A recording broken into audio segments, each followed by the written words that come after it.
আসসালামু আলাইকুম রহমতুল্লাহ। কেমন আছেন সকলেই? আশা করি সকলেই ভালো আছেন। দেশ ও প্রবাসে থাকা 5 ব্যাংক অর্থাৎ সম্মিলিত ইসলামী ব্যাংকের সকল গ্রাহকদের জন্য একটি মহামূল্যবান গুরুত্বপূর্ণ আপডেট নিউজ।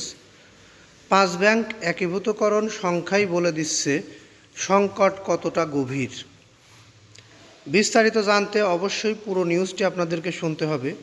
নিউজের উপরে আমি যে পরিসংখ্যানটি দিয়েছি সেই পরিসংখ্যানটি একটু দেখতে হবে, বুঝতে হবে।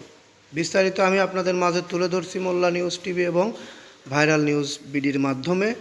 আপনারা যারা নিউজটি দেখছেন তারা অবশ্যই নিউজটিতে একটি লাইক দিবেন, কমেন্টে মতামত জানাবেন। পরবর্তী নিউজ পেতে অবশ্যই চ্যানেলটি সাবস্ক্রাইব করে বেল বাটন অন করে নিউজটি কন্টিনিউ করুন।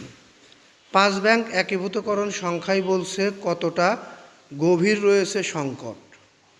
কোনো ব্যাংকে 100% বা কত শতাংশ ঋণ আদায় অযোগ্য। ইউনিয়ন ব্যাংকে 98% ঋণ মন্দ। ফার্স্ট সিকিউরিটি ইসলামী ব্যাংকে 96% ঋণ মন্দ। গ্লোবাল ইসলামী ব্যাংকে 95%-এর বেশি ঋণ ঝুঁকিপূর্ণ। সোশ্যাল ইসলামী ব্যাংক 62% ঋণ মন্দ। এক্সিম ব্যাংকে 48% ঋণই মন্দ। সম্মিলিত ব্যাংকের মূলধন কাঠামো 35,000 কোটি টাকা, সরকারি যোগান 20,000 কোটি টাকা, গ্রাহকদের অংশ 15,000 কোটি টাকা। কাগজে কলমে নতুন একটি ব্যাংক গঠনের প্রক্রিয়া শুরু হলেও বাস্তবতা বলছে ভিন্ন কথা।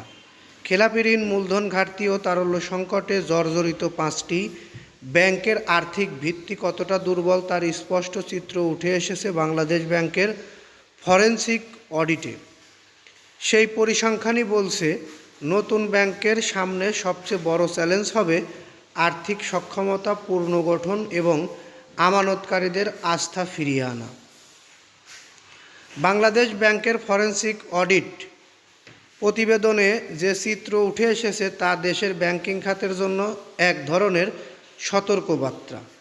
পর্যালোচনায় দেখা গেছে সংকটে থাকা 5টি ইসলামী ব্যাংকের আর্থিক অবস্থার অবনতি এতটাই গভীর যে প্রচলিত উপায়ে সেগুলোকে আলাদাভাবে টিকিয়ে রাখা প্রায় অসম্ভব হয়ে পড়েছিল।